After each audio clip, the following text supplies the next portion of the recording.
The velvet-draped parlours hold secrets that proper Victorian society dared not speak aloud. Behind mahogany doors and beneath crystal chandeliers, families made choices that would horrify us today, yet to them seemed born of the deepest love. Tonight, we're unveiling the haunting practice of Victorian death preservation, where grief-stricken families refuse to let go of their beloved departed, keeping them displayed like sleeping beauties in homes across England and America. Before diving into these forgotten seekers of eternal remembrance, if you enjoy learning about the hidden truths of history, consider hitting that like button and subscribing for more content like this. And please comment below to let me know where you're listening from. I find it incredible that we're exploring these mysterious stories together from different parts of the world, connected across time and space by our shared fascination with the macabre beauty of the past. The gaslight flickered against frost-covered windows as Lady Margaret Ashworth stood before the mahogany casket in her drawing room, her black silk morning dress rustling like autumn leaves. 3 weeks had passed since her daughter Evangeline's fever broke for the final time. Yet the child remained as beautiful as the day she'd drawn her last breath. The ice, packed carefully around the glass-topped coffin, had worked its crystalline magic. "She looks as though she might wake at any moment," whispered Mrs. Pemberton, the elderly housekeeper, as she adjusted the white lilies adorning the makeshift shrine. The parlour had been transformed into something between chapel and tomb, with heavy burgundy drapes blocking the December sunlight and candles casting dancing shadows across portraits of generations past. Dr. Whitmore arrived promptly at 3, his medical bag clinking softly as he set it beside the display. He'd been tending to this unusual preservation for nearly a month now, replacing ice blocks, adjusting the temperature, monitoring the delicate balance that kept decay at bay. "The cold storage is holding remarkably well, Lady Ashworth. Though I must remind you that even our best efforts cannot halt nature indefinitely." Margaret's gloved hand pressed against the glass, her breath fogging the surface. "Just a little longer, Doctor. The Christmas season approaches, and Evangeline so loved the holiday preparations. Surely she would want to see the house decorated one final time." Her voice carried the dangerous edge of a mind refusing to accept what her eyes could plainly see. The grandfather clock in the hallway chimed the hour, its sound echoing through rooms where life and death existed in an impossible equilibrium. Outside, snow began to fall, nature providing the very conditions that made this macabre preservation possible. Dr. Whitmore's journal, leather-bound and filled with meticulous observations, contained the careful documentation of what polite society would never discuss openly. "Day 23 of preservation," he wrote by candlelight in his study. "Subject maintains excellent condition through combination of ice storage and chemical treatment. Family psychological state deteriorating despite physical success of experiment." The practice had begun, innocuously enough. A grieving mother's request to delay burial until distant relatives could arrive for the funeral. But as word spread through London's upper circles, requests for extended preservation became more frequent, more desperate. Families who had lost children to scarlet fever, consumption, or simple childhood accidents found themselves unable to accept the finality of death. His colleague, Dr. Harrison Blackwood, had developed the technique after studying continental preservation methods.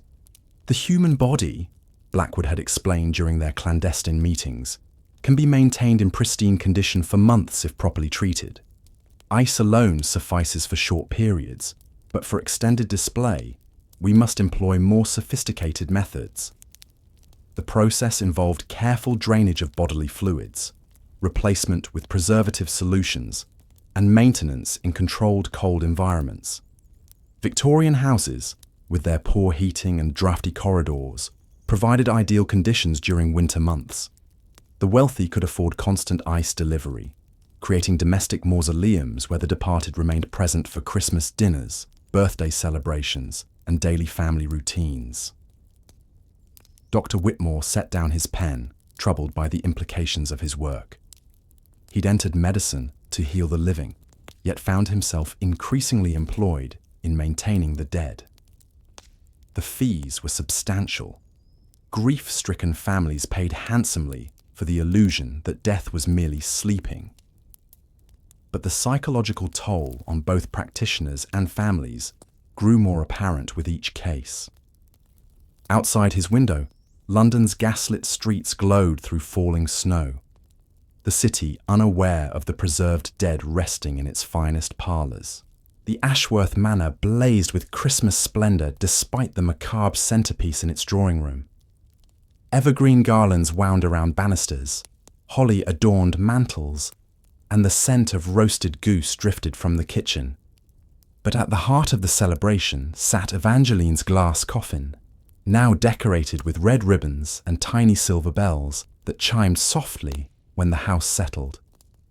She always loved Christmas morning most of all, Lady Margaret murmured to her sister Constance, who had travelled from Bath specifically to witness this unprecedented holiday arrangement. The family had gathered, aunts, uncles, cousins, all maintaining the careful pretense that Evangeline was merely sleeping through the festivities. Young cousin Timothy, barely 6 years old, approached the display with innocent curiosity. "Why doesn't Evangeline wake up for presents?" he asked, his small hand pressed against the cold glass. The adults exchanged uncomfortable glances, their elaborate charade crumbling in the face of childhood honesty. Lord Ashworth stood by the fireplace, his usually commanding presence diminished by weeks of his wife's obsession. He'd initially supported Margaret's need for delayed burial, understanding a mother's grief. But as December progressed and Christmas preparations continued around their preserved daughter, he began to question the wisdom of their choice. The Christmas feast proceeded with forced normalcy. Places were set, gifts exchanged, carols sung, all while Evangeline's pale form presided over the gathering like a beautiful, terrible icon. The ice had done its work well. She remained uncorrupted, her golden curls still catching candlelight, her small hands folded peacefully over the white satin of her burial dress. But preservation of the flesh could not preserve the spirit of celebration. The holiday felt hollow, tainted by the presence of death among life's festivities. Each laugh seemed forced, each smile strained, as the family struggled to maintain traditions in the shadow of the impossible. In the smoky confines of the Athenaeum Club, Dr. Whitmore met with mortician Edward Thornfield to discuss their unusual collaboration. The leather chairs and oak panelling provided perfect cover for conversations that polite society would never acknowledge. Between them lay a bottle of aged whiskey and the unspoken understanding that their work served grief's darkest appetites. "The Pembroke family requests our services," Thornfield said quietly, sliding a sealed envelope across the mahogany table. "Their son, taken by consumption last week. The mother refuses burial until spring arrives." He paused, swirling the amber liquid in his glass. "She believes the child will wake with the flowers." Whitmore nodded grimly. Such delusions had become commonplace among their clientele. The combination of Victorian spiritualism and medical advancement created dangerous ground where science enabled denial. "How many active cases are we maintaining now?" 17 households across London alone, Thornfield replied. Birmingham reports similar numbers. The practice spreads like fever itself. He leaned forward conspiratorially. "There's talk of establishing formal protocols, perhaps even a professional association for preservation specialists." The implications troubled Whitmore deeply. What had begun as individual acts of grief-driven desperation was crystallizing into an underground industry. Wealthy families paid substantial sums to maintain their dead in domestic displays, creating a shadow economy of preservation, ice delivery, and psychological enablement. "The church grows suspicious," Thornfield continued. "Father Morrison asked pointed questions about delayed burials during last Sunday's service. We may face ecclesiastical opposition soon." Outside the club's windows, London's evening fog rolled through gaslit streets, where carriages carried ice to houses of the grieving. In drawing rooms across the city, families sat with their preserved loved ones, pretending death was merely an extended sleep that might end with sufficient devotion and medical intervention. Mrs. Abigail Pembroke's townhouse on Grosvenor Square had become a shrine to impossibility. Her son, Charles, barely 14 when consumption claimed him, lay in perfect repose within the conservatory she'd hastily converted to a preservation chamber.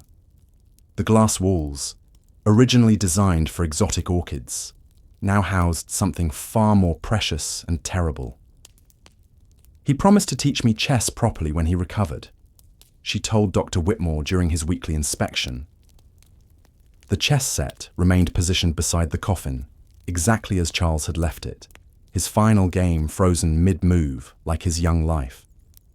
Mrs. Pembroke moved the pieces daily, playing both sides of matches her son would never finish.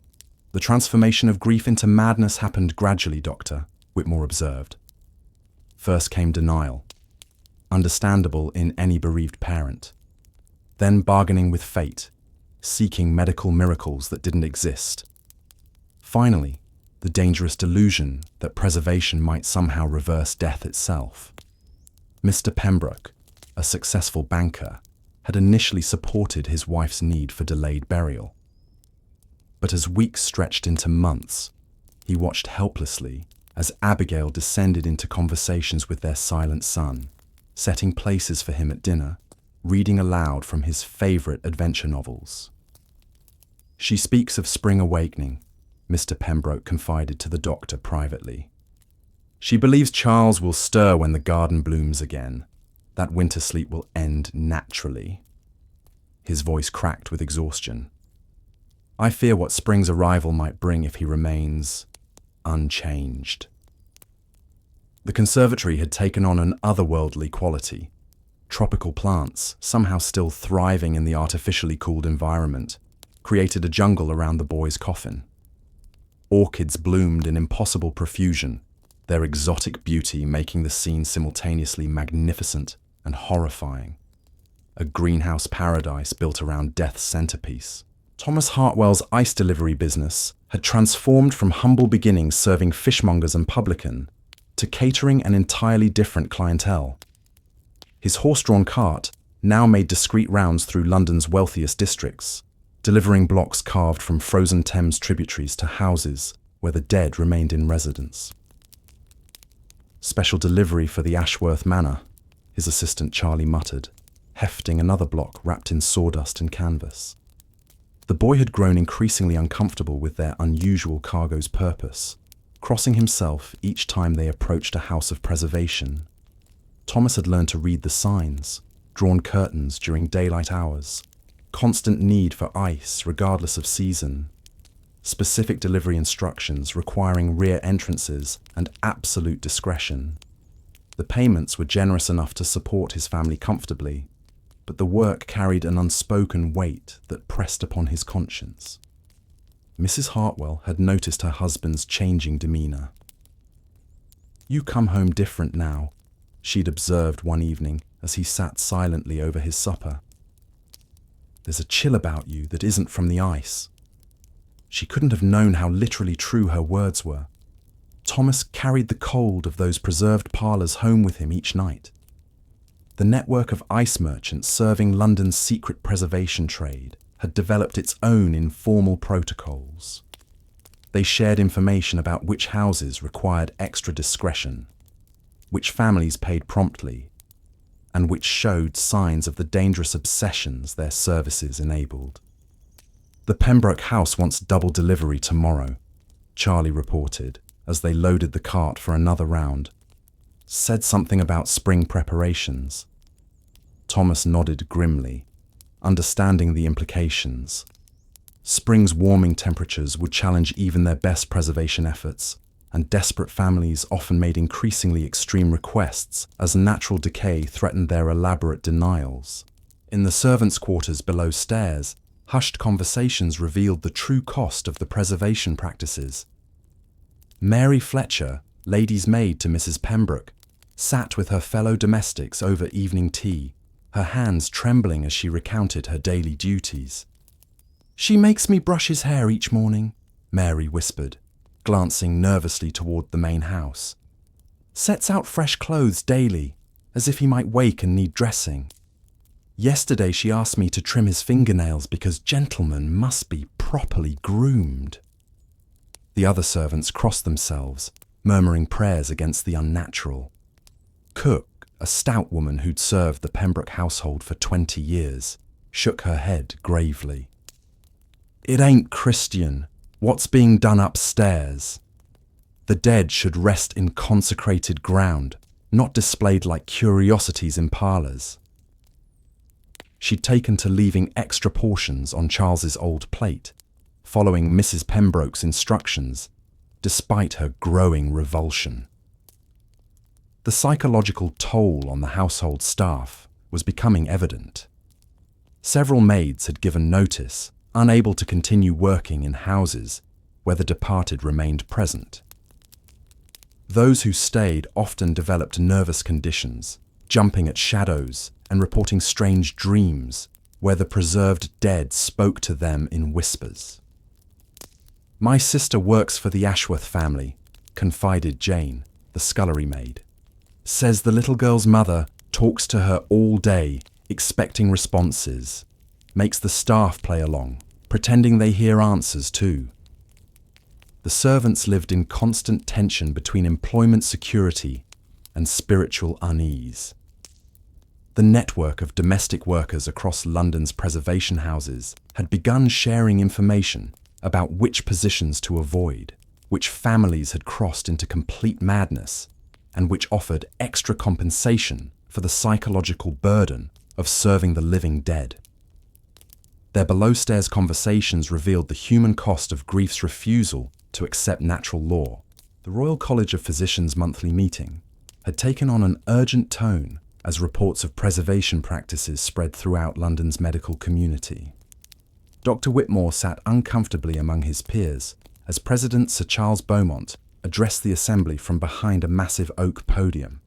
"Gentlemen, we face an unprecedented ethical crisis," Sir Charles announced, his voice echoing through the vaulted chamber.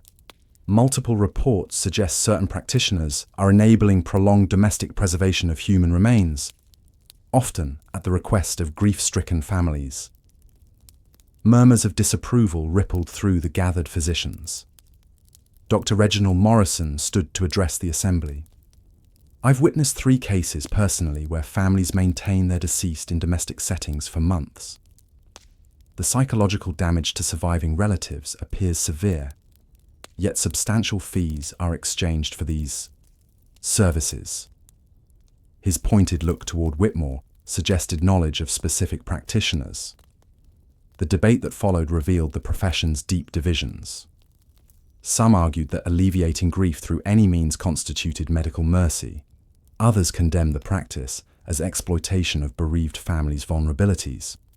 Dr. Whitmore remained silent, acutely aware that his colleagues suspected his involvement in the very practices under discussion. "The Church has officially requested our position on these matters," Sir Charles continued. "Archbishop Manning specifically mentioned medical interference with natural death processes during our last correspondence. The religious opposition added another layer of pressure to the mounting controversy. As the meeting progressed, Dr. Whitmore calculated the growing risks to his practice. Professional censure could end his career, but the substantial income from preservation services had become addictive. Wealthy families paid handsomely for the illusion that medical science could postpone grief indefinitely, and abandoning that income would mean returning to ordinary practice among London's common illnesses. The vote to establish an investigating committee passed by overwhelming majority, sealing Dr. Whitmore's fate as either reformed practitioner or expelled physician. As March arrived with its first tentative warmth, the Pembroke household faced the crisis Mrs. Pembroke had refused to acknowledge.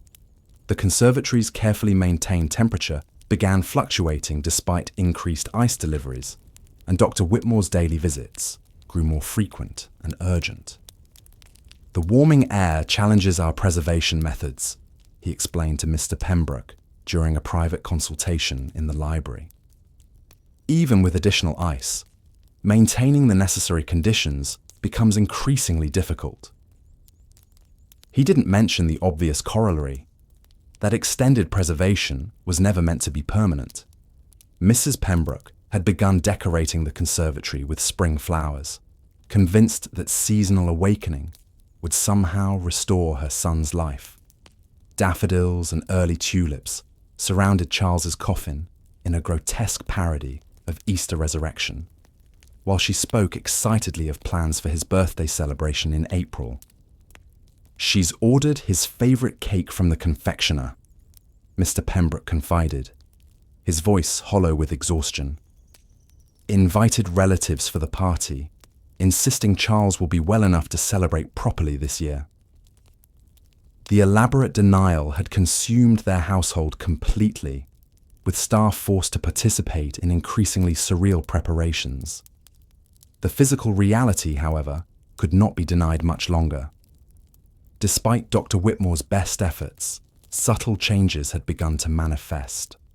The perfect preservation that had sustained their illusion through winter months now faced spring's inexorable warmth, and medical science had reached its limits. Dr. Whitmore stood in the conservatory that evening, surrounded by blooming flowers and the impossible scene they framed.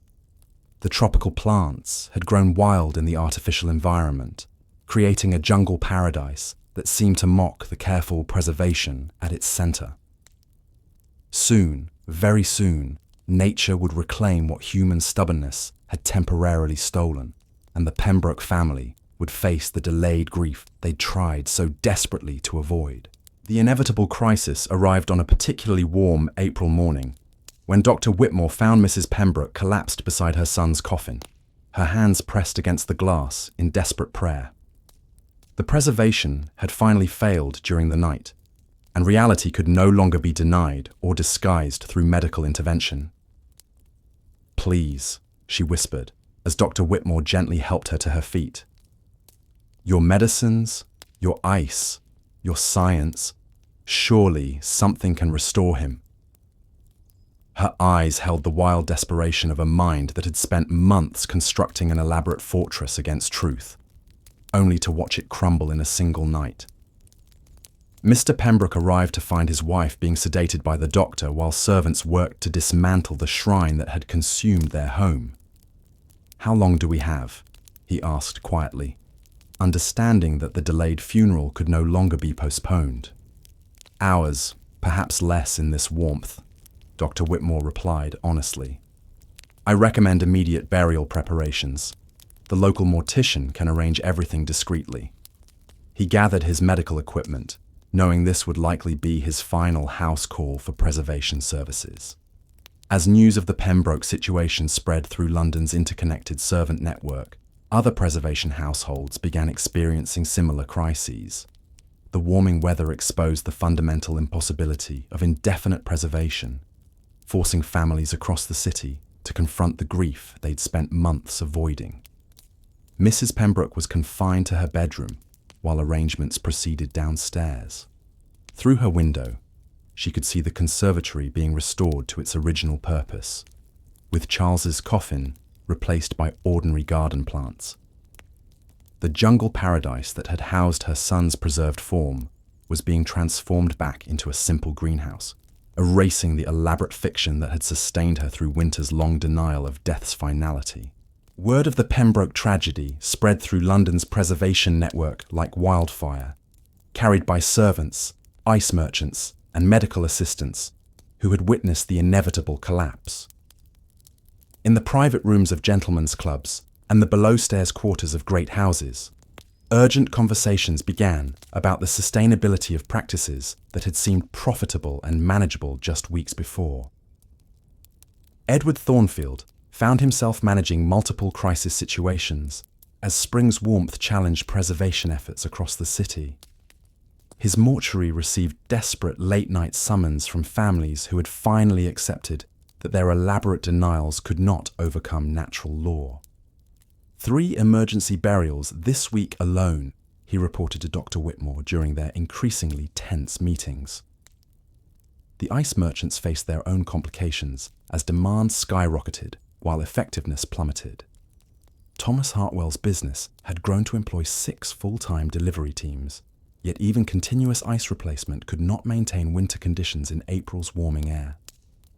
"We can't deliver cold weather," he told increasingly frantic clients who blamed insufficient ice for their preservation failures. Dr. Blackwood had quietly left London, reportedly travelling to Edinburgh where investigations had not yet reached.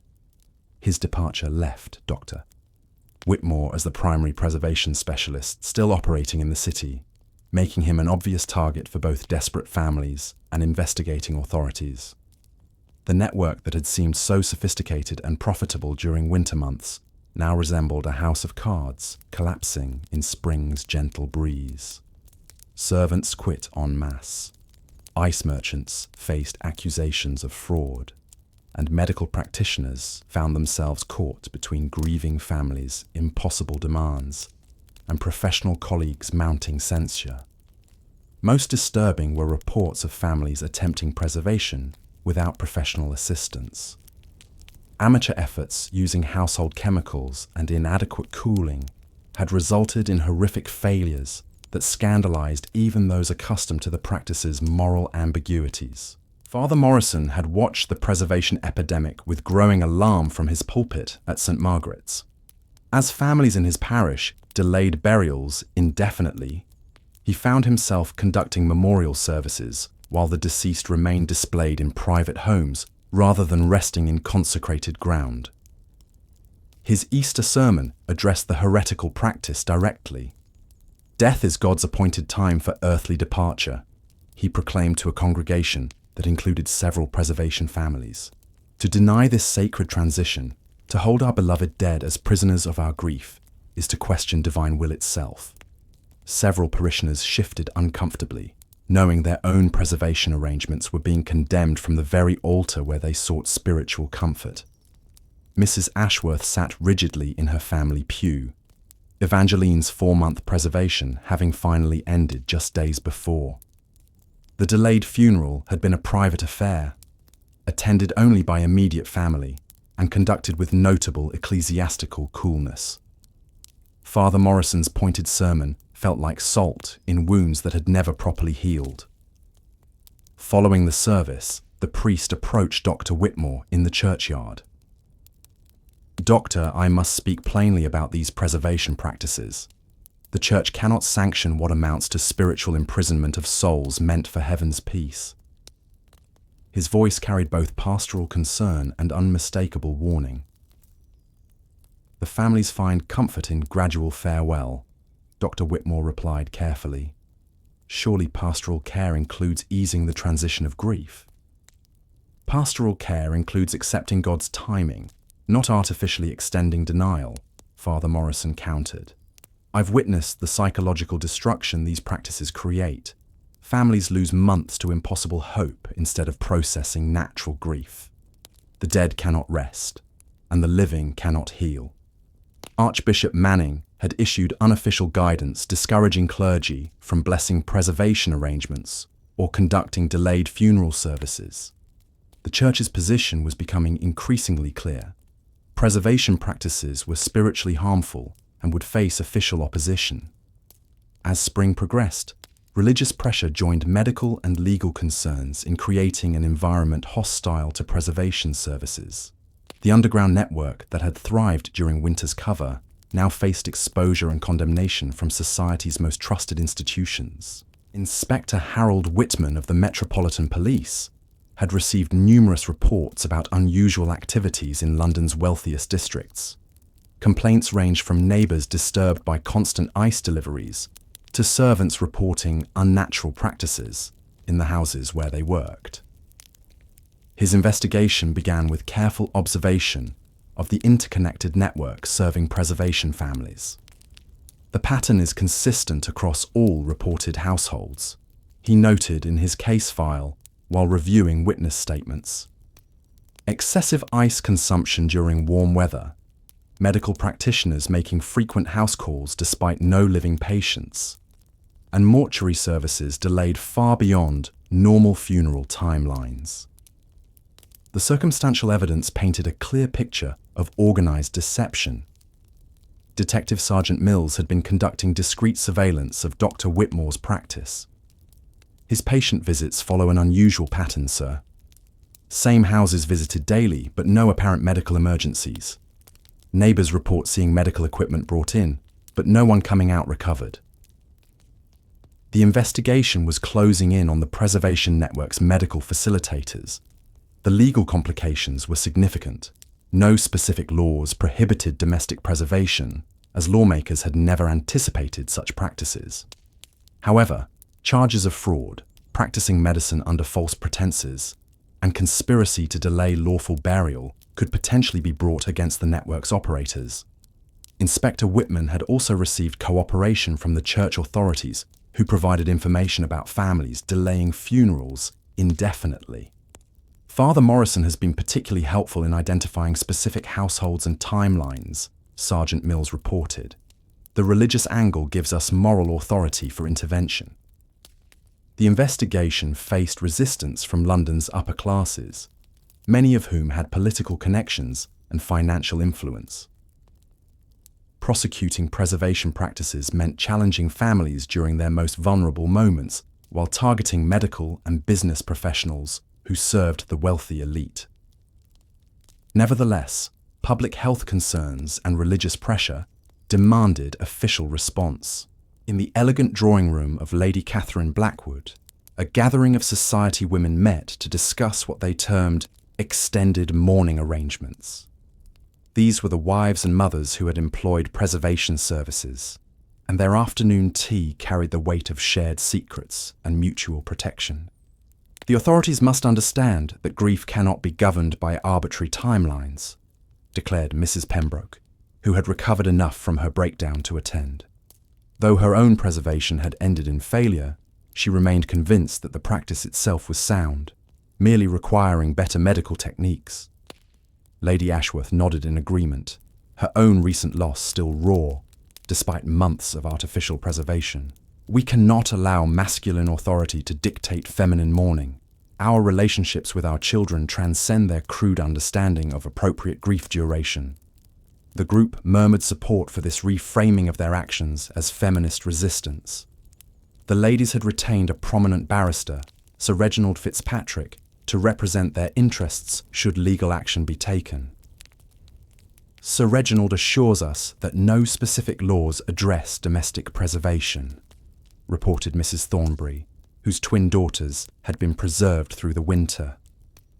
Our arrangements were private medical decisions made in consultation with licensed physicians.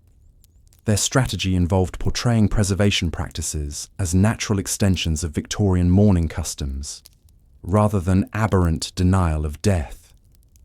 We simply extended the viewing period, Mrs. Pembroke explained.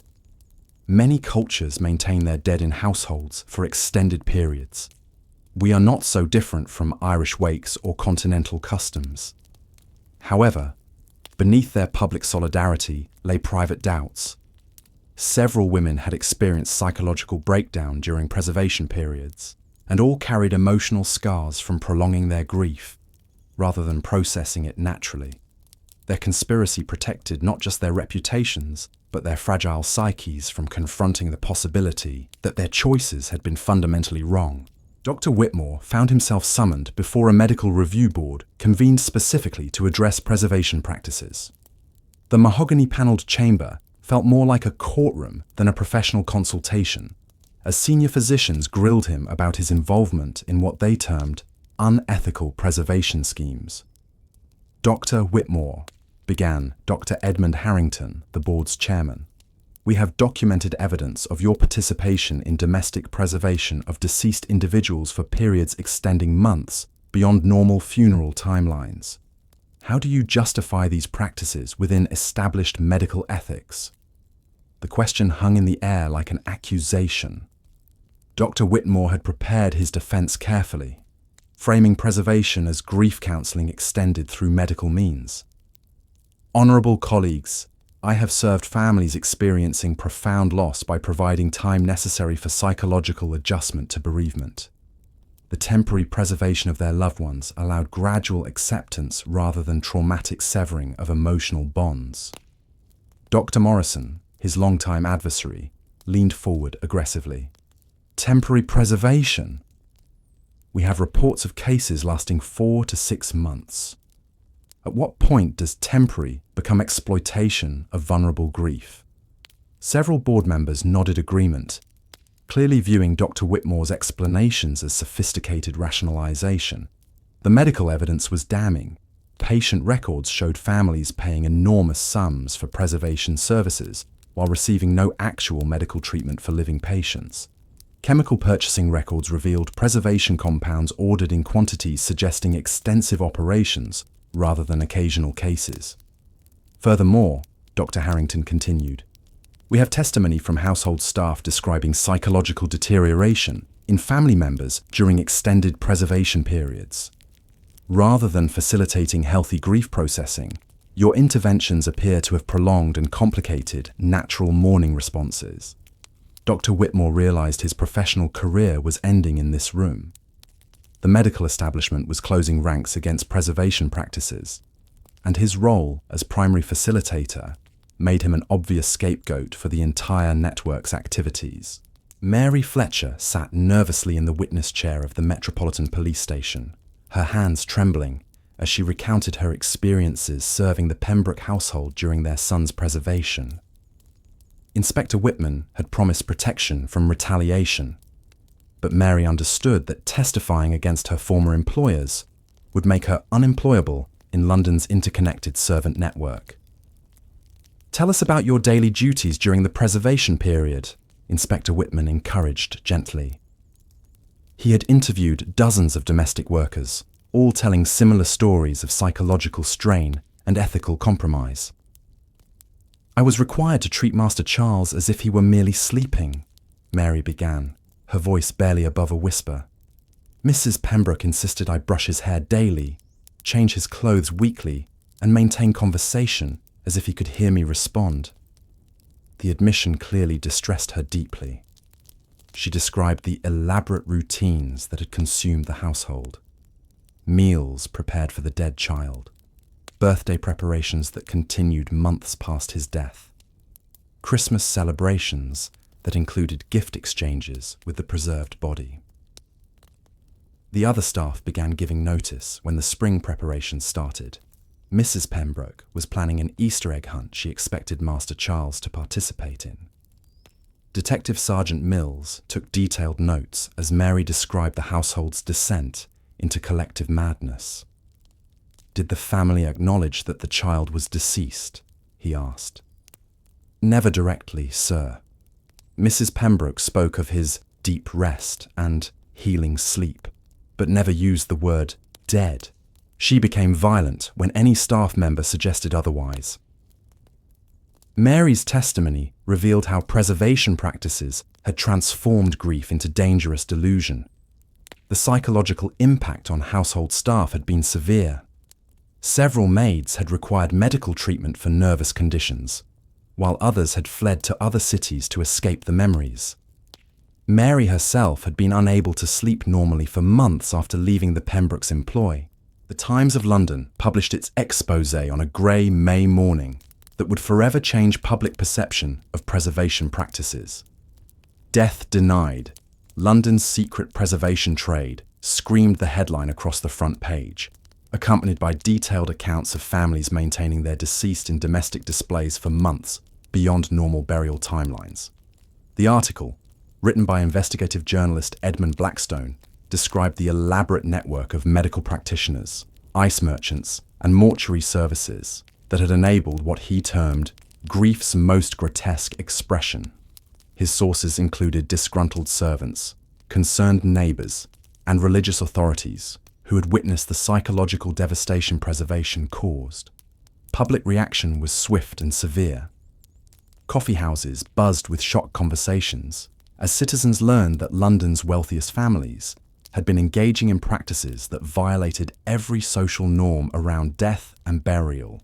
The preservation network, which had operated in secrecy for nearly 2 years, found itself thrust into unwelcome publicity. Mrs. Pembroke collapsed upon reading the article, which described her family's case in particular detail. The newspaper had somehow obtained information about Charles's birthday party preparations and Easter celebrations, painting her as a madwoman whose grief had descended into dangerous delusion. Mr. Pembroke immediately began exploring relocation to the continent to escape public scrutiny. The scandal reached beyond individual families to implicate London's medical and business communities. Dr. Whitmore found himself besieged by reporters seeking comment on his preservation techniques, while ice merchants faced accusations of profiting from psychological exploitation. Even tangentially involved parties like furniture suppliers and florists discovered their businesses under unwelcome examination. Most damaging was the article's detailed description of the psychological impact on children who had witnessed preservation practices in their homes. Several families mentioned had other children who had been forced to participate in elaborate pretenses that dead siblings were merely sleeping, creating lasting trauma that would require years of recovery. The Old Bailey's courtroom number 3 had been converted for the unprecedented trial of Regina versus Whitmore and Associates, the first legal proceeding addressing domestic preservation practices in British legal history. Dr. Whitmore sat in the defendant's dock alongside Edward Thornfield and 3 other Preservation Network members, facing charges of conspiracy to commit fraud and practicing medicine under false pretenses. Crown Prosecutor Sir William Ashford presented the case with methodical precision, describing a criminal enterprise that had exploited grieving families' vulnerabilities for substantial financial gain. Members of the jury, he declared in his opening statement, the defendants operated a calculated scheme that preyed upon families in their darkest moments, extending grief through artificial means, while extracting enormous fees for what amounted to elaborate theatre. The prosecution's case relied heavily on financial records, showing the network's profits, and medical testimony about preservation's psychological harm. Dr. Morrison, appearing as an expert witness, described preservation practices as medical charlatanism that prolonged suffering rather than providing healing. Defense counsel attempted to portray the defendants as compassionate practitioners, helping families through extended mourning periods. Sir Reginald Fitzpatrick, representing Dr. Whitmore, argued that no specific laws prohibited preservation and that his client had provided legitimate medical services at families' express request. However, witness testimony proved devastating to the defense. Mary Fletcher's account of the Pembroke household's descent into delusion demonstrated preservation's harmful effects, while financial experts revealed the enormous profits generated by exploiting grief. The Preservation Network's careful secrecy was reframed as consciousness of guilt rather than medical discretion. The trial attracted enormous public attention, with newspapers providing daily coverage and crowds gathering outside the courthouse. The preservation scandal had become a symbol of Victorian society's struggle between scientific advancement and moral tradition, between individual freedom and social responsibility. In the aftermath of the public scandal and ongoing trial, the families who had employed preservation services faced their own private reckonings with choices made during grief's desperate hours. Lady Ashworth sat in her stripped drawing room, where Evangeline's coffin had been displayed for 4 months, trying to understand how love had transformed into something so damaging. The room looked starkly different now. Furniture returned to normal positions. Family portraits no longer turned to face a non-existent centerpiece. Children's toys put away rather than left for a dead child who would never play again. The space felt hollow, as if the elaborate preservation had somehow consumed not just their daughter's body, but the room's very soul. I convinced myself she was merely sleeping, Lady Ashworth confided to her sister Constance, who had returned to help with the family's recovery. For months, I spoke to her each morning, expecting responses that never came. I planned activities she couldn't participate in, celebrated holidays she couldn't enjoy. What kind of mother was I? The psychological damage extended to the surviving children in preservation families. Young Timothy Ashworth had required extensive counselling after months of being told his dead sister was simply resting. The child's confusion about death, sleep, and reality had created lasting trauma that therapists were only beginning to understand. Mr. Pembroke had made the decision to relocate their family to Edinburgh, hoping distance from London would help his wife recover from her public humiliation and private breakdown. She speaks of Charles as if he's still sleeping somewhere, he told their physician. The preservation ended months ago, but her delusion continues. The social ostracism proved severe. Former friends avoided families associated with preservation practices, viewing them as morally contaminated by their association with such unnatural behaviours. Invitations ceased, social connections withered, and the preservation families found themselves isolated by choices they'd made in grief's darkest moments. The Royal College of Physicians published its official position on preservation practices in a landmark document that would influence medical ethics for generations. Dr. Edmund Harrington, writing for the Ethics Committee, condemned preservation as a perversion of medical art that exploits grief rather than providing healing. The medical establishment moved swiftly to distance itself from practitioners like Dr. Whitmore, who had enabled preservation networks.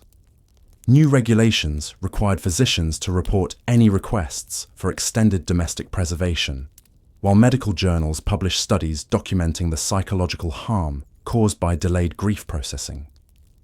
Dr. Reginald Morrison emerged as the profession's leading voice against preservation practices, publishing a comprehensive study titled The Pathology of Preserved Grief. His research, based on interviews with preservation families and their household staff, demonstrated that artificial extension of mourning periods caused severe psychological damage rather than facilitating healthy bereavement. Grief is a natural process that requires completion, not prolongation, Dr. Morrison wrote in his conclusion. By enabling families to maintain their deceased in domestic settings, medical practitioners become complicit in psychological imprisonment rather than emotional liberation. The international medical community watched the British preservation scandal with fascination and horror. French physicians published comparative studies showing that continental mourning customs, while elaborate, recognized death's finality rather than attempting to deny it through preservation. German medical journals analyzed the scandal as an example of how technological capability without ethical constraints could lead to therapeutic disasters. Medical schools began incorporating the preservation scandal into their ethics curricula, using the cases as examples of how physician responsibility extended beyond technical competence to moral judgment about appropriate treatment. The scandal had fundamentally changed medical understanding of grief counselling and physician-family relationships during bereavement. Dr. Whitmore's conviction and professional expulsion served as a cautionary tale for future generations of physicians about the dangers of enabling patient delusions rather than confronting difficult realities with compassionate honesty. Archbishop Manning issued a pastoral letter that would reshape church doctrine regarding death, burial, and appropriate mourning practices. The sanctity of Christian death became required reading in parishes across England, establishing clear religious opposition to preservation practices while providing guidance for healthy grief processing. Father Morrison found himself at the centre of ecclesiastical reform efforts, having witnessed preservation's devastating effects on his parishioners firsthand. He worked closely with church authorities to develop new funeral liturgies that emphasized resurrection hope while acknowledging death's reality, counteracting the false hope that preservation had offered desperate families. Christian faith promises eternal life through resurrection, Father Morrison explained in his Reformed burial service, not through artificial preservation of earthly remains. Our hope lies in spiritual reunion, not physical denial of death's natural order. The new liturgy explicitly addressed preservation temptations. warning against attempts to hold souls earthbound through preserved bodies. The Church established counseling protocols for families tempted by preservation practices, training clergy to recognize and address the psychological vulnerabilities that made such arrangements appealing. Parish visitors received instruction in identifying households where preservation might be occurring, enabling early intervention before psychological damage became severe. Religious opposition proved more effective than legal prohibition in ending preservation practices. The Church's moral authority, combined with practical pastoral care, offered families alternative ways to process grief that honored both divine will and human emotional needs without resorting to unnatural preservation. Theological seminaries began studying the preservation scandal as an example of how grief could become spiritually destructive when divorced from religious context. The cases demonstrated the importance of faith communities in providing structure and meaning during bereavement, preventing isolation that enabled dangerous delusions. The Archbishop's letter concluded with a prayer for families who had engaged in preservation practices, offering forgiveness while firmly establishing that such behaviors represented fundamental misunderstanding of Christian death doctrine and resurrection hope. Thomas Hartwell's ice delivery business collapsed within weeks of the public scandal, as customers cancelled orders and his reputation became synonymous with enabling unnatural practices. The network of ice merchants who had serviced preservation households found themselves unemployed and unemployable, their specialized knowledge now marking them as participants in discredited activities. 20 years building this business, Thomas told his wife as he loaded their belongings for the move to Manchester, where his brother had offered employment in a textile mill. All destroyed by serving grief instead of honest commerce. His 6 delivery teams had scattered to other cities or different trades, carrying with them the knowledge of preservation techniques they would never use again. Edward Thornfield faced criminal prosecution and professional ruin, his mortuary business seized to pay legal fees and compensation to families who claimed fraud. The underground network that had seemed so profitable and sophisticated had crumbled completely, leaving its operators facing imprisonment, bankruptcy, or exile. The servant network that had connected preservation households dispersed as staff members sought employment far from London to escape association with the scandal. Mary Fletcher had emigrated to Canada with her employer's help, while other domestics changed their names and invented new personal histories to avoid recognition. The financial infrastructure supporting preservation also collapsed. Banks that had provided loans secured by preservation fees faced losses, while suppliers of preservation equipment found their specialized inventory worthless. The entire economic ecosystem that had grown around denial of death proved as fragile as the psychological delusions it had enabled. Some network members attempted to continue operations in rural areas or foreign countries. But word of the London scandal travelled quickly through medical and social circles. The preservation trade had become too notorious to continue anywhere in the British Empire or continental Europe. Dr. Helena Ashford, one of the few female physicians practicing in London, began documenting the long-term psychological effects of preservation practices on families and children who had experienced them. Her groundbreaking study, Trauma and Recovery in Domestic Preservation Cases, would establish her as a pioneer in understanding grief-related psychological disorders. Working from her private clinic doctor, Ashford interviewed dozens of families affected by preservation practices. Her case studies revealed consistent patterns of psychological damage that persisted long after physical preservation had ended. The artificial extension of grief creates a form of emotional imprisonment, she wrote, where normal mourning processes are disrupted and healing becomes impossible. Children exposed to preservation practices showed particularly disturbing symptoms. Young Timothy Ashworth, now under Dr. Ashford's care, exhibited confusion about death that manifested in nightmares where deceased siblings demanded attention and care. Other children had developed obsessive behaviors around sleeping family members, constantly checking to ensure they were breathing and responsive. The mothers who had initiated preservation arrangements faced their own complex trauma. Many reported guilt over choices made during acute grief, combined with persistent delusions that preservation might still be possible or necessary. Mrs. Pembroke, despite months of treatment, continued setting places at dinner for her deceased son and speaking to him during daily conversations. Dr. Ashford's research identified specific therapeutic approaches for recovery from preservation trauma. Treatment required acknowledging the artificial nature of extended mourning while validating the genuine love that had motivated such extreme measures. Families needed to process both their original grief and the additional trauma caused by preservation practices. Her work attracted international attention from emerging psychiatric professionals studying trauma and grief disorders.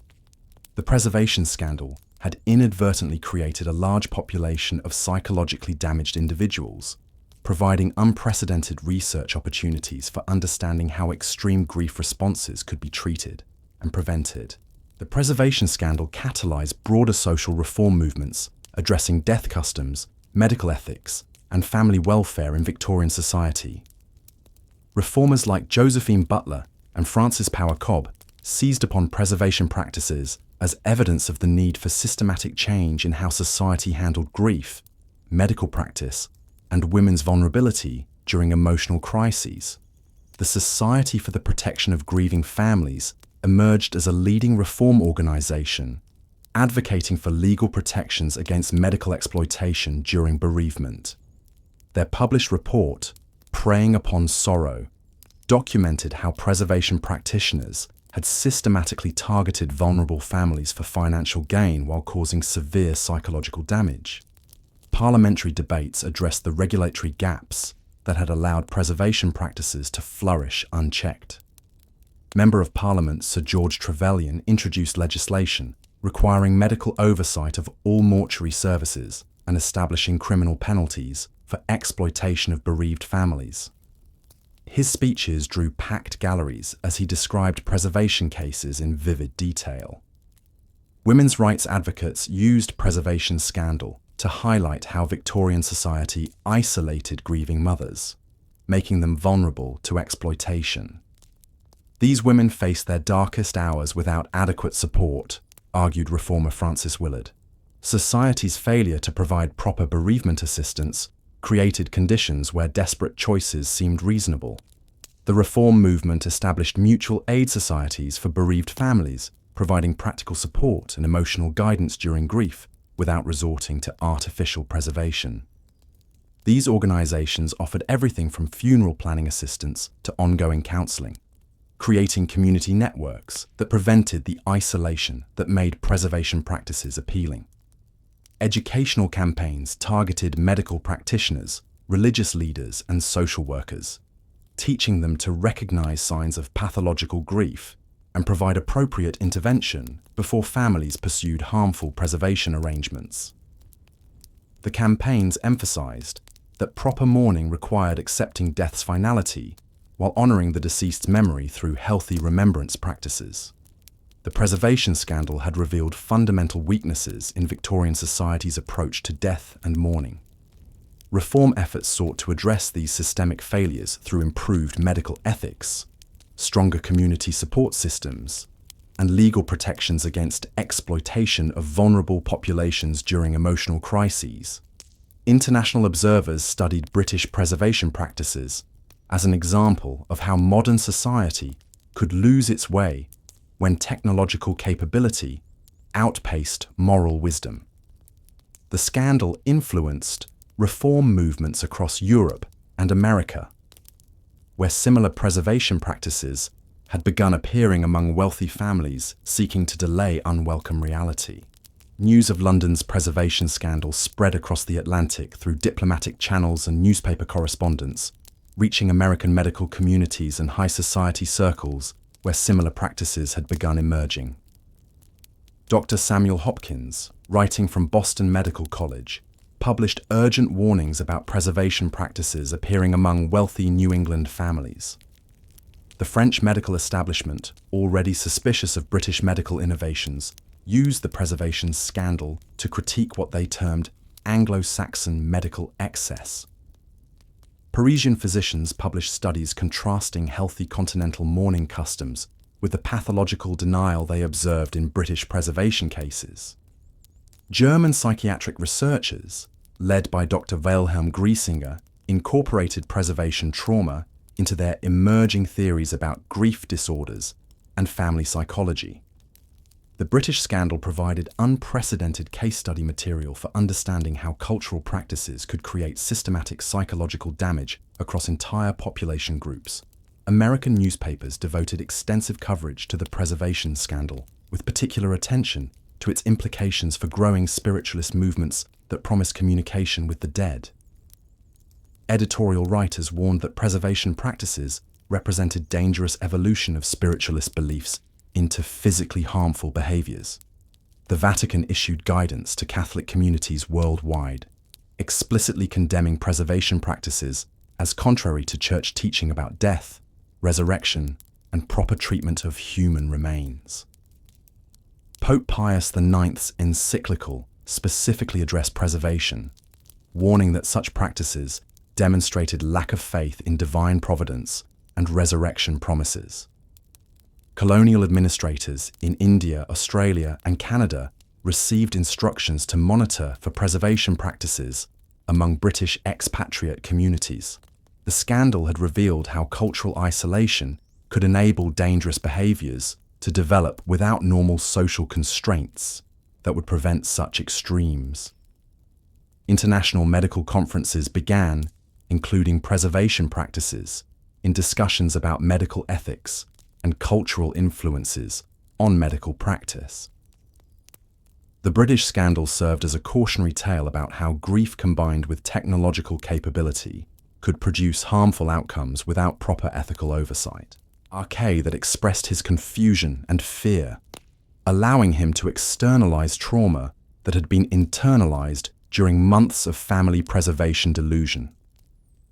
Other children in treatment displayed varying symptoms of preservation trauma. Some had developed pathological fear of sleep, believing they might not wake up like their preserved siblings. Others showed obsessive attachment to deceased family members, refusing to accept that preservation had ended and death was permanent.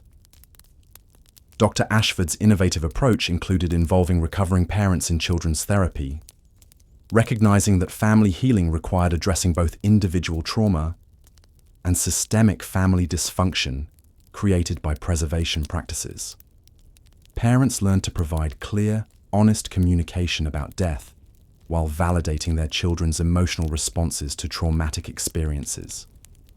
The clinic's success attracted attention from emerging child psychology specialists across Europe and America. Dr. Ashford's treatment protocols became standard approaches for addressing childhood bereavement trauma, establishing principles that would influence therapeutic practice for generations. Recovery proved possible but lengthy for most preservation-affected children. The artificial confusion about death and sleep required careful untangling through patient therapeutic work, while trust in family stability needed rebuilding after experiencing adults maintaining elaborate delusions for extended periods. Dr. Ashford's research revealed that children's recovery often progressed faster than their parents, suggesting that adult investment in preservation delusions created more persistent psychological damage than childhood exposure to preservation practices themselves. The collapse of London's preservation industry created unexpected economic ripple effects throughout the city's commercial districts. Ice suppliers who had invested heavily in equipment for year-round delivery found themselves bankrupt when their most profitable clients disappeared overnight. The Thames ice harvesting operations, which had expanded to meet preservation demand, contracted rapidly as normal seasonal patterns resumed. Furniture makers specializing in modified coffins and preservation displays faced similar devastation. Thomas Chippendale's workshop had developed an entire line of glass-topped preservation furniture, investing substantial resources in what seemed like a growing market. The scandal left them with specialized inventory that became impossible to sell, forcing the business to absorb significant losses. The flower trade experienced severe disruption as preservation households had provided steady demand for fresh arrangements throughout winter months. Florists who had expanded operations to serve preservation clients found themselves overextended when orders ceased abruptly. Some establishments closed entirely, unable to adjust to normal seasonal demand patterns. Chemical suppliers faced their own complications as authorities investigated preservation compound sales. Several companies discovered their products had been diverted to preservation practices without their knowledge, leading to regulatory scrutiny and reputation damage despite their innocence in enabling the network. Insurance companies began reassessing policies covering wealthy households, recognizing that preservation practices had created liability exposure they hadn't anticipated. Claims related to preservation equipment, property damage from ice storage, and psychological trauma required new actuarial calculations and policy language. The broader London economy felt preservation industry collapse through reduced demand for luxury services that had supported the elaborate lifestyle required for domestic preservation. Caterers, musicians, and decorators, who had serviced preservation households during their extended mourning periods, lost significant income when normal burial timelines resumed. Recovery required these businesses to adapt to conventional market demands after becoming dependent on the artificial economy that preservation practices had created. The preservation scandal fundamentally altered Victorian attitudes toward death, mourning, and the boundaries between scientific capability and moral responsibility. Literary figures began incorporating preservation themes into their works, using the practice as a metaphor for society's struggle between progress and tradition, between love's demands and nature's laws. Charles Dickens, in his final completed novel, included a preservation subplot that captured public fascination with the scandal while exploring its deeper implications for family relationships and social responsibility. His character of the grieving mother who preserves her child became an archetypal figure representing love twisted into destructive obsession. The scandal influenced emerging artistic movements that questioned Victorian faith in scientific progress and technological solutions to human problems.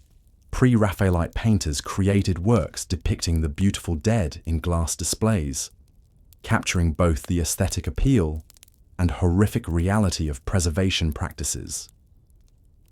Religious art experienced a renaissance as artists explored themes of resurrection, natural death, and spiritual rather than physical immortality.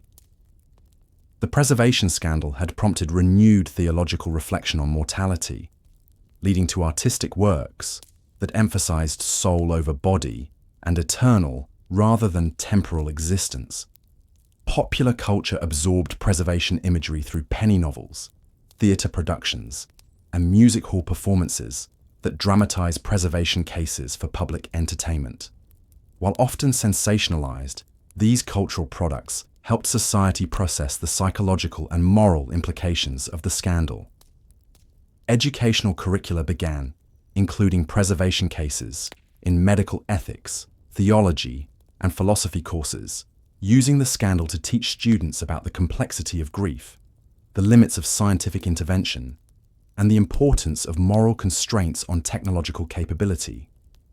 The preservation scandal became a cultural touchstone for discussions about appropriate mourning, medical ethics, and family relationships. Its influence extended far beyond the immediate participants, shaping Victorian understanding of death and society's responsibility to protect vulnerable populations from their own desperate choices. The preservation scandal inadvertently advanced scientific understanding of decomposition, psychology, and human behavior during extreme emotional states. Medical researchers studying preservation cases made significant discoveries about body chemistry, environmental factors affecting decay, and the physiological aspects of grief that would influence future medical practice. Dr. Whitmore's detailed preservation records, seized during his prosecution, provided valuable data about decomposition rates, preservation effectiveness, and environmental factors that influence success or failure. Despite the ethical problems with his work, the scientific information proved useful for legitimate medical research and mortuary science advancement. Psychological research benefited enormously from the large population of preservation-affected individuals who required treatment.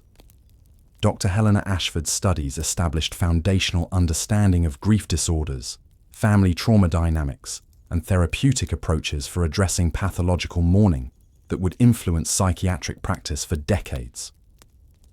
The chemical analysis of preservation compounds led to advances in understanding organic chemistry and tissue preservation for legitimate medical purposes. University laboratories studying preservation formulas made discoveries applicable to surgical procedures, anatomical studies, and legitimate mortuary practices that improved public health. Sociological researchers examined preservation practices as evidence of how grief could create temporary social structures outside normal cultural constraints. The scandal provided unprecedented insight into how wealthy families operated during emotional crises and how service industries adapted to unusual demands. The data collected during preservation investigations established new protocols for documenting unusual medical practices, creating standards for evidence collection and analysis that would prevent similar situations from developing without proper oversight. The preservation scandal became a case study in how medical innovation required ethical oversight to prevent harmful applications. Scientific journals published extensive analysis of preservation cases, establishing the scandal as a significant event in medical history that demonstrated both human ingenuity and the necessity for moral constraints on scientific capability when applied to emotionally vulnerable populations. The preservation scandal fundamentally altered Victorian attitudes toward death, mourning, and the boundaries between scientific capability and moral responsibility.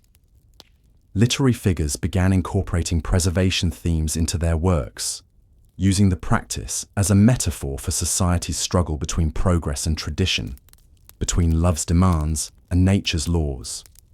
Charles Dickens, in his final completed novel, included a preservation subplot that captured public fascination with the scandal while exploring its deeper implications for family relationships and social responsibility. His character of the grieving mother who preserves her child became an archetypal figure representing love twisted into destructive obsession. The scandal influenced emerging artistic movements that questioned Victorian faith in scientific progress and technological solutions to human problems. Pre-Raphaelite painters created works depicting the beautiful dead in glass displays, capturing both the aesthetic appeal and horrific reality of preservation practices. Religious art experienced a renaissance as artists explored themes of resurrection, natural death, and spiritual rather than physical immortality.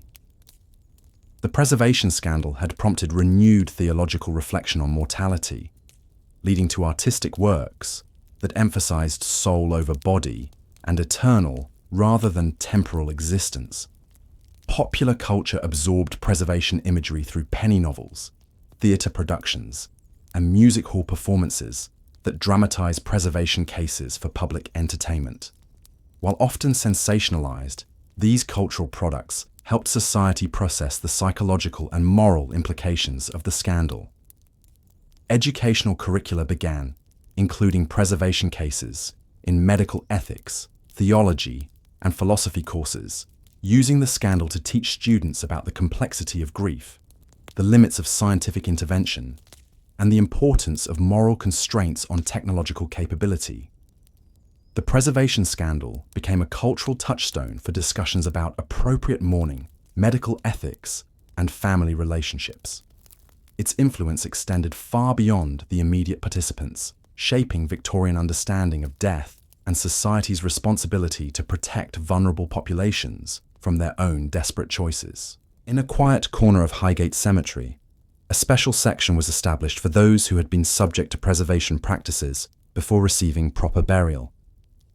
The Memorial Gardens of Delayed Rest, as it became known, provided a place for families to honour their deceased loved ones, while acknowledging the unusual circumstances surrounding their deaths.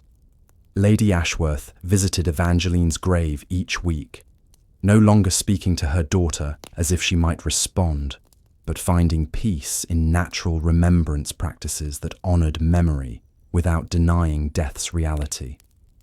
The simple headstone bore only dates and the inscription, "Beloved daughter, now at rest," marking the end of artificial preservation and beginning of natural mourning.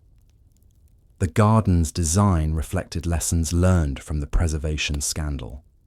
Instead of elaborate monuments attempting to capture lifelike representation, the memorials emphasize symbols of peaceful rest, natural cycles, and spiritual rather than physical continuity. Gardens rather than individual graves created community spaces for shared healing. Mrs. Pembroke, after years of psychiatric treatment, had finally accepted Charles's death and participated in the garden's dedication ceremony. "Our children rest properly now," she said during the memorial service, no longer held captive by our inability to let them go. Her words reflected the psychological healing that proper burial had finally enabled. The garden became a place of pilgrimage for those studying the preservation scandal, as well as families dealing with traumatic loss who needed guidance about healthy mourning practices. Dr. Helena Ashford often brought recovering patients to demonstrate how commemoration could honour the dead without attempting to preserve them artificially. Seasonal changes in the garden provided natural metaphors for life cycles that preservation had attempted to disrupt. Spring growth, summer blooming, autumn decay, and winter dormancy offered visual lessons about natural transitions that grief counsellors use to help families understand healthy mourning processes. The preservation scandal inspired a new genre of Victorian literature that explored the psychological boundaries between love and obsession, science and nature, life and death. Authors found in preservation practices a perfect metaphor for society's struggle with modernity's promises and traditional wisdom's constraints. Wilkie Collins published The Glass House, a sensation novel based directly on preservation cases he had researched during the scandal's height. His narrative followed a family's descent into preservation-induced madness, capturing both the seductive appeal of denying death and its ultimate psychological costs. The novel became a bestseller while providing social commentary on grief's dangerous potential. Elizabeth Gaskell incorporated preservation themes into her social reform novels, using the practice to illustrate how wealth could isolate families from natural community support during bereavement. Her characters, who engaged in preservation, were consistently portrayed as victims of social systems that failed to provide adequate emotional support during crisis periods. The Bronte sisters' influence appeared in subsequent preservation literature, with many authors exploring how isolation and intense emotion could create conditions where unnatural practices seemed reasonable. The preservation scandal had provided real-world validation for literary themes about passion overwhelming rational judgment.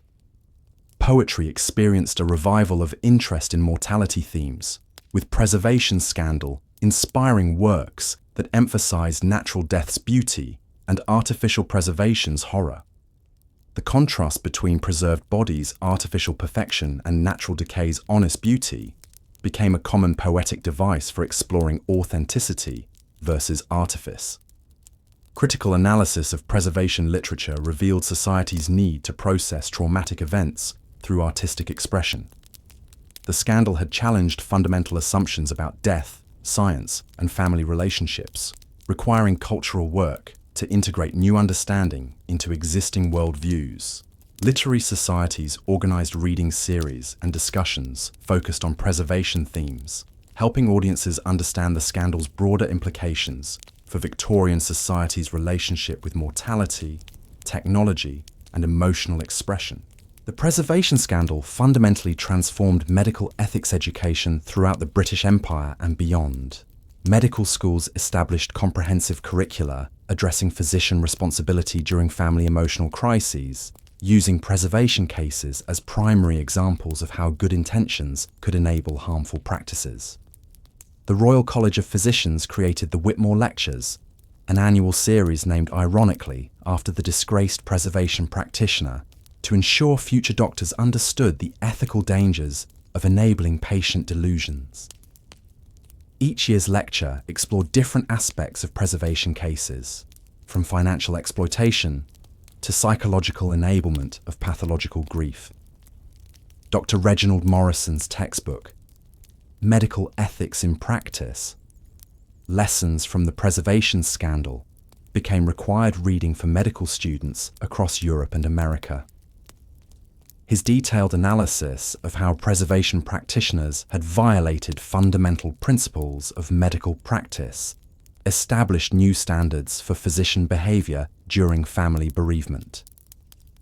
Teaching hospitals incorporated preservation case studies into clinical training, requiring students to role-play scenarios where families requested artificial preservation and practice appropriate responses that balanced compassion with honest medical guidance.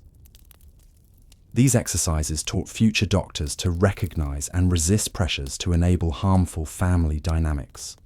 International medical conferences began including preservation ethics sessions, ensuring that physicians worldwide understood the scandal's lessons about cultural influences on medical practice and the importance of maintaining ethical standards even when serving grieving families with substantial financial resources.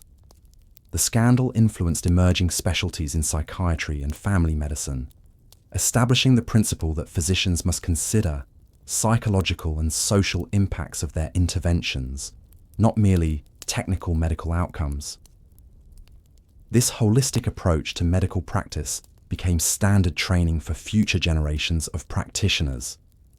Medical licensing boards incorporated preservation case analysis into examination requirements, ensuring that new physicians demonstrated understanding of ethical principles that would prevent similar exploitation of vulnerable families during emotional crises. The preservation scandal catalyzed development of comprehensive social services designed to support families during bereavement without enabling harmful practices. The Society for Bereaved Family Support, established in direct response to preservation cases, created the first systematic approach to grief counselling and family assistance during emotional crises. Mrs. Catherine Blackwood, whose drawing room had hosted the Society Ladies' Conspiracy, underwent personal transformation and became a leading advocate for bereavement support services. "Our grief made us vulnerable to exploitation," she testified before Parliament, because society provided no proper guidance for processing profound loss. Her advocacy helped establish funding for professional grief counselling services. The new social services included practical assistance with funeral arrangements, financial counselling for families facing burial expenses, and psychological support designed to prevent the isolation that made preservation practices appealing. Trained volunteers visited grieving families regularly, providing companionship and guidance during vulnerable periods. Religious communities established interfaith bereavement support networks that transcended denominational boundaries to provide community assistance for all grieving families, regardless of specific religious affiliation. These networks emphasized natural mourning processes while respecting diverse cultural approaches to death and remembrance. Professional social workers received specialized training in recognizing signs of pathological grief and providing appropriate intervention before families pursued harmful preservation arrangements. The curriculum included detailed case studies from preservation families, teaching future social workers to identify and address psychological vulnerabilities that made extreme measures appealing. The economic support component addressed underlying financial pressures that had made preservation's costs seem reasonable compared to poverty and social decline. Assistance with medical bills, funeral expenses, and temporary income support removed financial desperation that had driven many families toward preservation arrangements. Evaluation of early social service programs showed dramatic reduction in requests for preservation services and significant improvement in healthy grief processing among families who received proper bereavement support. The British preservation scandal influenced international approaches to death customs, medical ethics, and family welfare throughout Europe and the Americas. Countries that had begun experiencing similar preservation practices quickly implemented preventive measures based on British experiences and outcomes. The French government commissioned a comprehensive study of British preservation cases to guide development of regulations, preventing similar practices in France. French physicians published detailed analysis comparing healthy continental mourning customs with pathological British preservation behaviours, establishing clear distinctions between appropriate grief expression and harmful denial. German states incorporated preservation case studies into medical education curricula, ensuring that future physicians understood the psychological and social dangers of enabling artificial preservation. The Prussian Medical Board issued official guidance prohibiting domestic preservation and requiring immediate reporting of any requests for such services. American medical societies used British preservation data to establish ethical guidelines for physicians serving grieving families. The American Medical Association published extensive recommendations based on British experiences, emphasizing physician responsibility to refuse requests that might harm family psychological welfare. Colonial territories throughout the British Empire received official guidance about preservation practices, with administrators instructed to monitor expatriate communities for signs of similar behaviours and intervene before harmful practices could develop. The preservation scandal had demonstrated how cultural isolation could enable dangerous innovations without normal social constraints. International legal scholars studied British prosecution of preservation practitioners to develop model legislation addressing medical exploitation of bereaved families. Several countries adopted laws specifically prohibiting domestic preservation based on British legal experiences and outcomes. The scandal influenced emerging international medical ethics discussions, establishing principles about physician responsibility that transcended national boundaries. Medical conferences across Europe and America regularly featured preservation case studies as examples of how cultural pressures could compromise medical judgment without proper ethical training. The preservation scandal prompted fundamental reconsideration of spiritualist movements that had influenced families' beliefs about death and communication with deceased loved ones. Many preservation families had been influenced by spiritualist claims that the dead remained accessible to the living, making artificial preservation seem like a bridge to continued relationship. The Church of England established theological commissions to address spiritualist influences on Christian death customs and develop clear doctrine distinguishing between resurrection hope and artificial preservation. Archbishop Manning's pastoral letters specifically addressed spiritualist errors that had contributed to preservation practices. Spiritualist organizations themselves faced internal conflicts as preservation outcomes demonstrated the psychological dangers of refusing to accept death's finality. Reformed spiritualist groups began emphasizing communication with departed souls rather than preservation of physical remains, drawing clear distinctions between spiritual contact and physical denial. The scandal influenced emerging theological education, with seminaries incorporating preservation case studies into pastoral care curricula. Future clergy learned to recognize and address spiritualist influences that might encourage harmful preservation arrangements, while providing authentic spiritual comfort during bereavement. Popular religious literature experienced a renaissance of writing about appropriate Christian responses to death, resurrection hope, and healthy mourning practices.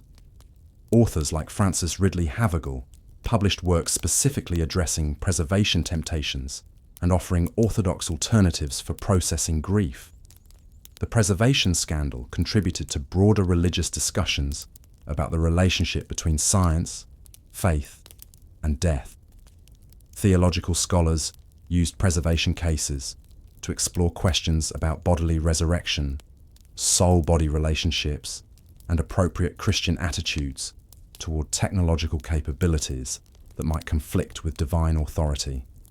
Missionary societies adapted their training to address preservation-like practices they encountered in foreign cultures, using British experiences to develop appropriate responses to death customs that might conflict with Christian doctrine while respecting cultural sensitivities. The preservation scandal established important precedents for regulating technological capabilities that might be used harmfully despite good intentions. British authorities developed comprehensive frameworks for assessing new medical technologies and preservation techniques before they could be marketed to vulnerable populations. The Royal Society established ethics committees to evaluate technological innovations for potential psychological and social harm beyond immediate physical effects. Preservation cases demonstrated that technological capability without moral oversight could enable harmful applications that individual practitioners might not recognize. Medical device regulations incorporated preservation lessons, requiring inventors and manufacturers to consider potential misuse of preservation equipment and chemical compounds.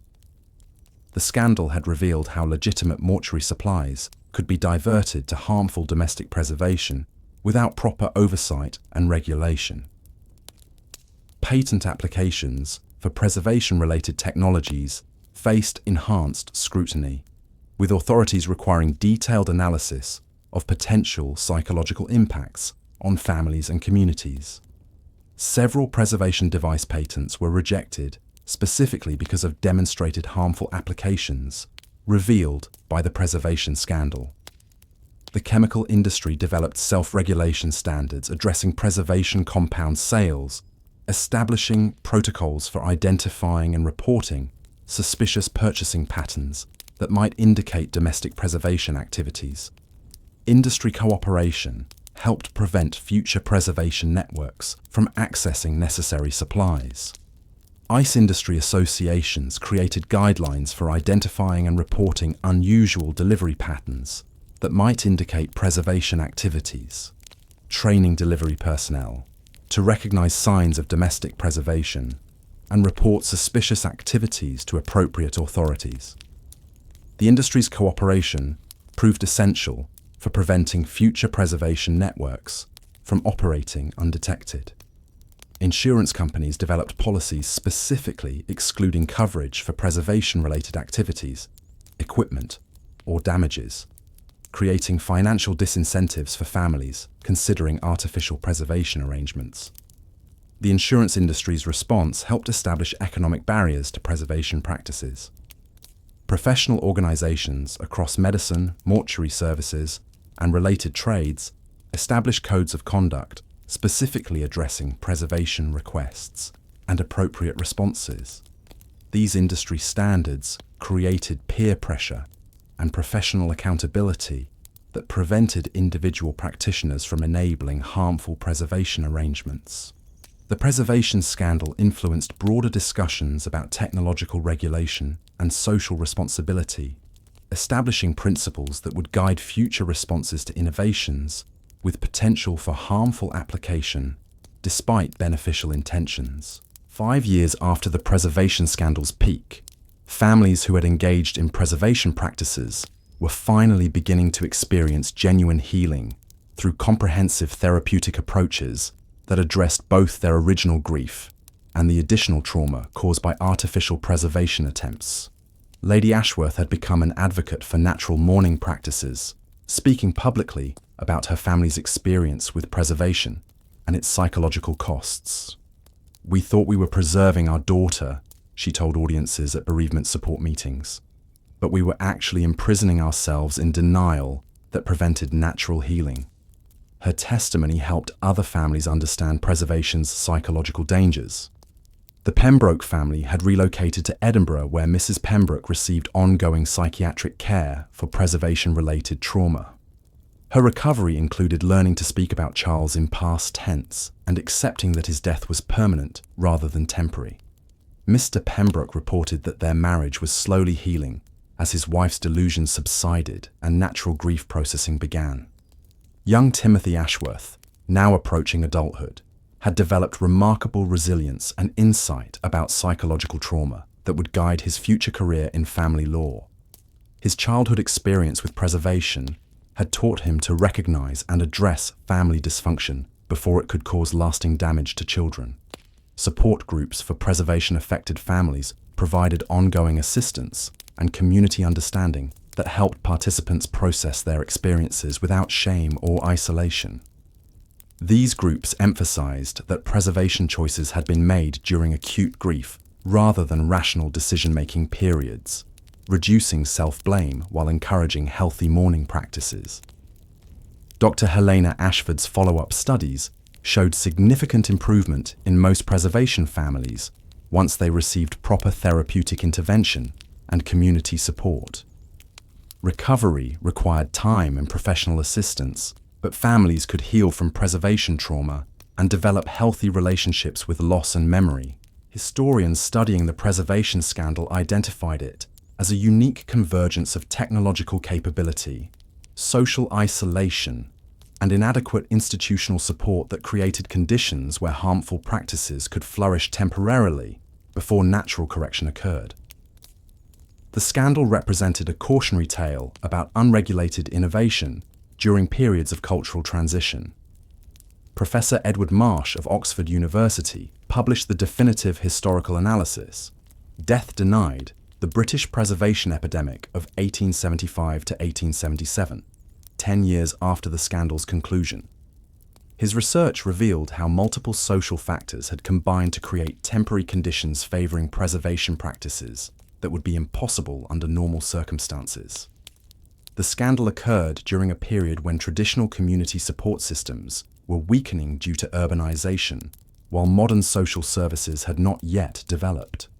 Wealthy families found themselves isolated during grief without access to appropriate guidance, making artificial preservation seem reasonable compared to inadequate alternatives.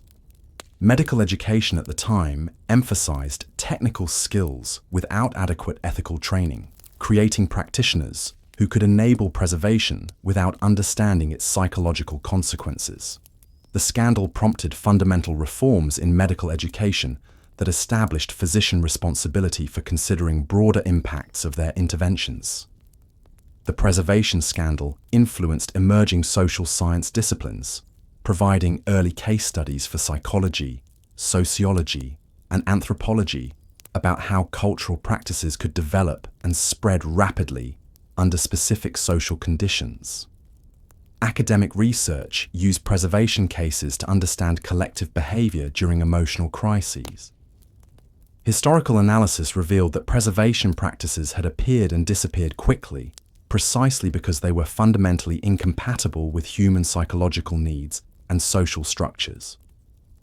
The scandal represented a temporary aberration rather than sustainable cultural innovation, demonstrating how extreme practices tend to self-correct when their harmful consequences become apparent. The preservation epidemic served as an early example of how technological capability, without appropriate regulation and support systems, could enable harmful applications that well-intentioned individuals might not recognize until damage was already done. As the 19th century drew to a close, the preservation scandal had become a cautionary tale told in medical schools, theological seminaries, and social service training programs throughout the English-speaking world. The memorial gardens of delayed rest at Highgate Cemetery had grown into a place of pilgrimage for those studying the intersection of grief, technology, and human wisdom. Dr. Helena Ashford, now elderly but still practicing, often brought her students to the memorial garden to conclude their training in family therapy and bereavement counseling. Standing among the simple headstones marking those who had finally been allowed natural rest, she would remind them that love sometimes requires accepting loss rather than fighting natural law.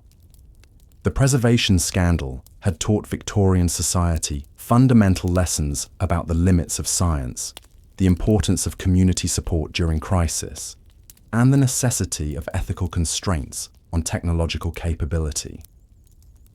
These lessons influence not only individual practices, but institutional responses to future innovations that might be misused despite beneficial intentions. The families affected by preservation had largely healed, though the experience had permanently altered their understanding of death, grief, and family relationships. Their children, now adults, carried forward wisdom gained through trauma about the importance of accepting life's natural transitions, rather than attempting artificial control over uncontrollable circumstances. In the quiet cemetery, where natural cycles continued their eternal rhythm, seasons changed as they always had, demonstrating the beauty and necessity of transitions that preservation had attempted to disrupt. The dead rested peacefully in consecrated ground, no longer held captive by love that had forgotten how to let go. The preservation scandal had ended not with dramatic intervention, but with natural correction, as families and society recognized that true love sometimes requires accepting rather than denying reality, honoring memory through healthy remembrance, rather than artificial preservation of what must naturally pass away. As we close this haunting chapter of Victorian history, the preservation scandal reminds us that even the deepest love can sometimes lead us astray when grief overwhelms wisdom and technology enables what nature never intended. The families who chose preservation were not monsters, but human beings caught in impossible circumstances, trying to hold on to what they could not bear to lose. Their story teaches us that healing often requires accepting what we cannot change, honoring our departed through memory and continued love, rather than attempting to preserve what must naturally pass away.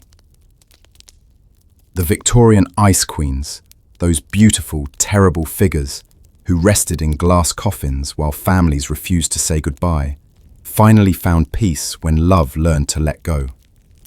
In our modern world, we face different technological temptations, but similar emotional challenges when confronting loss and mortality. The preservation scandal's lessons about community support, ethical constraints on innovation, and the importance of accepting natural transitions remain as relevant today as they were in gaslit Victorian parlours where the dead were kept as sleeping beauties. Perhaps most importantly, these forgotten stories remind us that grief, however overwhelming, must be processed rather than postponed, experienced rather than artificially extended, and ultimately transformed into healthy remembrance that honours the dead while allowing the living to continue their own natural journey through life's inevitable seasons. The Victorian families who learned these lessons through tragic experience have passed their wisdom to us across the centuries. In remembering their stories, we honour both their love and their learning, carrying forward their hard-won understanding that true devotion sometimes means accepting the very losses we most desperately wish to deny. Rest well, Victorian Ice Queens. Your stories have taught us how love learns to let go,